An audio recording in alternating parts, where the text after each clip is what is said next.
Alright, we're back with the idea of objectivity. You can see I'm wearing the same shirt as my last video. For me, it's only been a couple seconds. I don't know if you guys are watching these back to back or if anybody's watching right now. So this might be a bit of a heady video, but might be kind of irritating to people or frustrating. So just get that out there right off the bat. I'm going to talk about some philosophy and psychology ideas, and I am not a philosopher or a psychologist, so I probably don't have the best grasp on these concepts. So if I'm explaining it poorly, correct me if you know better, or just try and hang with me and follow my logic best you can. So this video, I wanted to talk about the idea of objectivity as an illusion. In the last video, we talked about money and value and what is objectively valuable, or how to be objective in assigning value to things, and so that's what I want to address in this video. So the idea of objectivity is kind of flawed in general because factually you can't ever be objective on anything, because you're an individual human and you exist in an external environment from you, and the only way you can interact with it is through your senses. You can't be objective. You're trapped in your perception, from your perspective on things. So you can only understand or know things as much as your brain is able to process and your senses are able to perceive, if that makes sense. Like right now I could see this, my cat is in the yard here. It looks objectively like she's right there, but that's me trusting my eyes, that the light that my eyes are taking in are accurately coding that to my brain to see things. And a lot of this philosophical stuff people kind of get annoyed by, because people are like, nothing's real, man. Like, it's kind of like stoner talk, but it's, as long as you're sincere about it, and you actually understand the gravity of it, a lot of those ideas are true. You can't know anything is true, you can't know anything's real, and you can't operate under the assumption that any sort of model that you have of reality in your brain is accurate, because if you're being honest, you factually know it's not, because it's only as accurate as the information that you can perceive with your senses and the experiences that you've had. There's lots of things that I haven't experienced or seen, so my whole paradigm is woefully incomplete. I've been stuck on this planet, in this country, and I'm only 29 years old, so for 29 years I've been stuck in this corner of the United States on the planet Earth, and that's all my experience. So that's not a lot, that's almost nothing. So anything that I have to say, or any of my perceptions, are they're based on a super limited data set, and anyone would have to say the same. Even if you're thousands of years old somehow and you've been traveling the world, or you've gone to some alien planets, even that, you're like, you've only seen so much and you can only know so much. But I do think that there is one thing we can know, and this is an old idea. I don't know if it's philosophy or psychology, but it's an old idea, and that's the cogito. That is, I think, therefore I am. And that's the idea that if you can acknowledge that everything around you is subjective, you can't know if it's true. You can only know it's true as far as your senses indicate to you. What you can know is that you exist, that you have a consciousness that exists, and that idea is simply, it's sort of like a feedback loop. It's like, how can I know anything is real if I'm stuck inside of my body, inside of my own consciousness? Like, everything only exists in my perception. It's like, well, the concept of you as a person, the concept of your perception in general, kind of indicates that you exist, at least. If nothing else exists, you exist to perceive it. So that's the one truth in philosophy, I guess. That's kind of the agreed upon bottom line that we can all operate from, is if you can't agree that anything's real, you can at least agree that you are real, because you are considering it. As I'm speaking, there is a you in the sentence of any of these things. How can you know this? How can you know that? You can't, but you know that there is at least a you, because the concept of you only exists. That's kind of a foundational principle of there being something to perceive things. you know. So you can know that you exist just because you're having an experience. And so whatever form that you may actually exist, whether you're just a consciousness or a brain in a tube, or if we're stuck in the matrix, at least you exist in some capacity, no matter how warped your perceptions are. So if we start there, we can kind of build out, and that's when people start to think in more traditional objective terms as kind of a majority rule. It's like, if our perceptions overlap in enough areas, we can look at those things as objectively true. We think of them as objectively true. If I'm looking at this and it's green, you look at it and you say it's green, everybody we ask would say it's green. We could probably say that's objectively green. And I think that's not wrong per se. You know, it's not bottom line correct, but it's effectively correct because you have to have some measure of objective reality to make any progress or to develop any understanding and further your model of reality. So you can't just operate in this cloud of uncertainty, acting like nothing's real, just because you can't know it all the way. You have to basically just act as if some things are real because effectively they are. You know, enough people would say they are. Enough people agree on the same thing that it. You know, you may as well just treat it as if it's objective. So to that end, even those things can kind of, you know, now this is where it's irritating. You know, I'm saying one thing, nothing's real, then I'm saying, you could say, this is real, even though you know it's not, you should act like it is. Here's another layer, even those are subjective.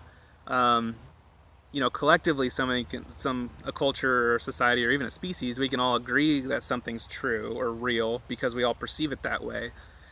And even that's maybe not true, you know, like a lot of stuff in science, like bacteria and sickness, you know, they didn't have microscopes that were powerful enough to see microbes or bacteria. You know, so it was like magic or spirits or evil. Like, that's why you got sick, was because you were bad or evil. And then, you know, so collectively that's your perception, and we all agree that that's objectively true, but it's not, you know, it's because you didn't wash your hands and you're dirty. So I think as long as we acknowledge that that's always a possibility, you have to come to conclusions to proceed forward in your mapping of your reality. But you need to always proceed with the knowledge that you are proceeding in uncertainty. So in science, you measure something to try and prove a hypothesis, and then you collect data, and then you draw a conclusion. And the responsible scientist is tentative about that conclusion because he knows his data set can't be complete. So if two scientists are looking at a region of space, and they have all manner of instruments, you know, reading things from it, they're mapping the whole electromagnetic spectrum or all types of radiation or how gravity's working, you know, whatever it is, and they both get no data back. One scientist might say, there's nothing there, and the other scientist might say, we don't know it's there. Now the wise scientist is the one saying we don't know it's there, because he's looking at the same data set and he has no data, so his conclusion is there might be something there, I just couldn't read it. I didn't perceive it. I'm not going to be arrogant and say I know there's nothing there, because I don't. I just know that I didn't get any data. And the other scientist, he's arrogant, and he thinks a little highly of himself and his abilities and his perceptions, so he looks at his data set with no readings and he says, we know there's nothing there because the data says so.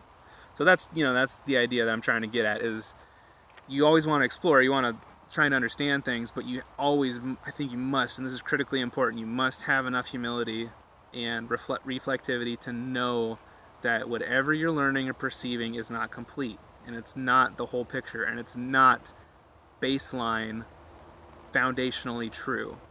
It's effectively true. It's functionally true for the situation. You know, everything's relative. Even big things like our objective material world that we think of as, you know, our objective material world, that's not even true. And that's because things are relative. You know, like I'm sitting in this chair, I'm not moving across the surface of the earth at all. So you could say I'm stationary, you know, I don't have a velocity or a speed.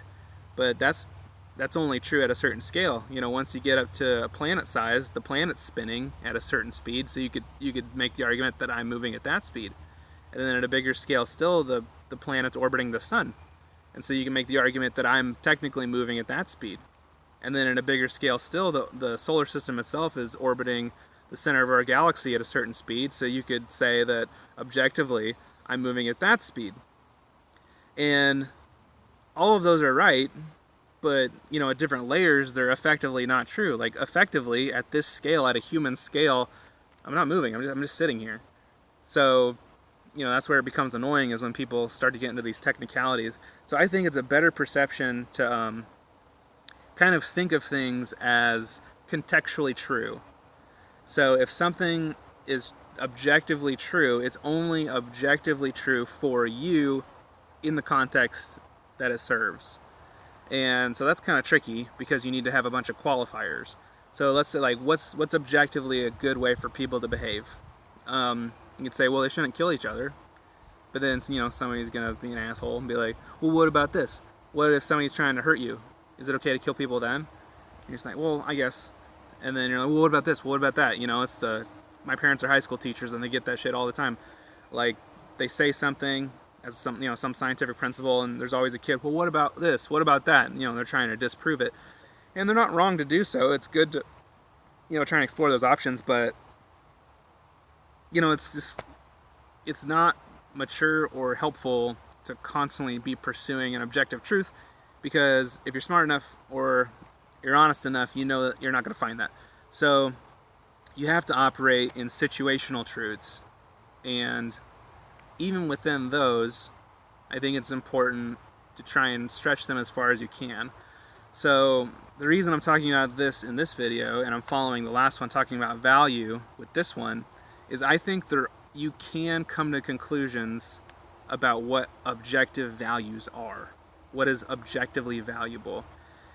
And you could say that they're not objective because they're only objective for humans, or they're only objective for certain people in certain situations, but I think they're still important. You shouldn't throw them out just because they're not universally, applicable. You could say that it's objectively true that humans need so much water, but another animal might need less or more water, so you wouldn't say objectively organisms need this much water, you would say humans do. So that's the kind of thinking I'm going on here. So I think objectively humans do better psychologically, physically, and societally when they're reflective, when they're humble, when they're kind to each other, and when they're always trying to pursue personal excellence, when you're trying to develop yourself, when you're trying to maintain your own personal body health and your mental health and your spiritual health, and when you try and help other people and you prioritize that over your own selfishness. Because the more you reach out and the more you take personal responsibility for everything about yourself, your attitude, your well-being, and your appearance, what have you, when you take care of yourself and you start to put the needs of others first, then you actually grow faster, because then you've built a perception in that way. It's not, you can say it's not objective, but if you treat it as if it's objective, my phone's wiggling because my cat just jumped on the table. When you treat it as if it's objective, you created a paradigm with foundational principles, whether they're universally objective or not. So if I decide that functionally my purpose in life is to help and serve other people, that gives me a baseline. That gives me a foundation from which to build everything else. So it's like, well, how do I do that? Well, what am I good at? What do I enjoy? That's how I'm going to be most effective. Nobody does well doing things they don't want to do. They're just miserable. So even if there's a need that I could fill, if I don't want to, or if I'm not good at it or something, that's probably not best for everybody that I do that, because I won't be very effective in it. If anything, I might make things worse because I complain too much, or I just don't do a good job. So I can get more into that in the next video. I think that'll be a good idea for the next video. So let's end there. So objectivity is an illusion, but I think you can still think in objective terms. You just have to take responsibility for them. So I'll end on that note. To explore this further, just comment underneath or message me, or follow me on social media. This is the kind of stuff I'm trying to perpetuate through the things I'm doing, the different art projects and stuff. I'm Ben the Evil Clown on all social media, all one word, all lowercase. So yeah, I think that'll be it for this video. And the next one, I think we'll talk about personal growth. How about we'll talk about how to be effective and how to enjoy your life while being maximally beneficial to other people. Let's try that. See you next video.